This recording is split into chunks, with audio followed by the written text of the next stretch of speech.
Elbow science queers.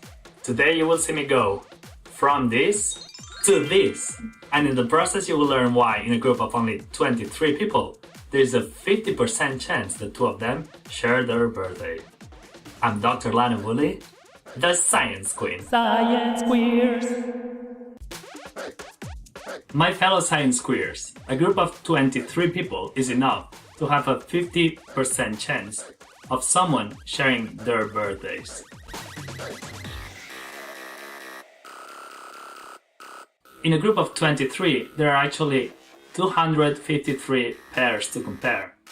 The first person with all the rest, the second person with all the rest except the first one that has already been considered, and so on, adding up to 253 comparisons. Does a 50% chance sound realistic yet?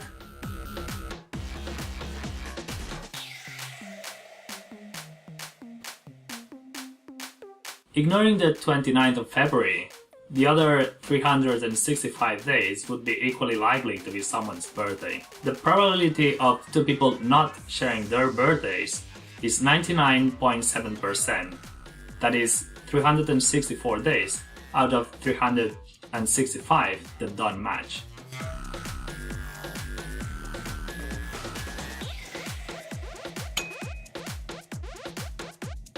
The chance that no comparison be positive comes from multiplying this probability by itself as many times as pairs exist.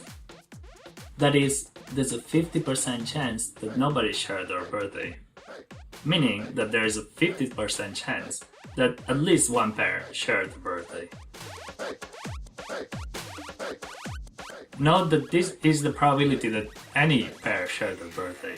For a specific person, the probability is lower, and you can calculate it as shown on the screen, where n is the number of pairs. For 23 people, the probability is 6.1%.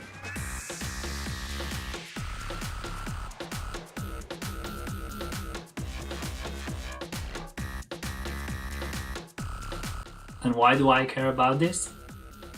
We're calculating for 28 people, the number of people in my class at school, high school and university. The chances of me sharing my birthday were 7.4% each time.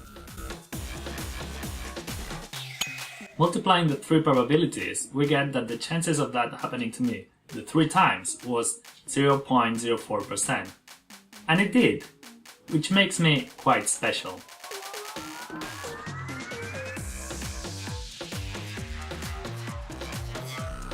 Science queers. There you have it, my fellow science queers. Have we learned amazing makeup tricks?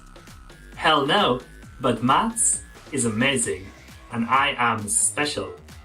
Let's stress that. I am special. Cyanide later.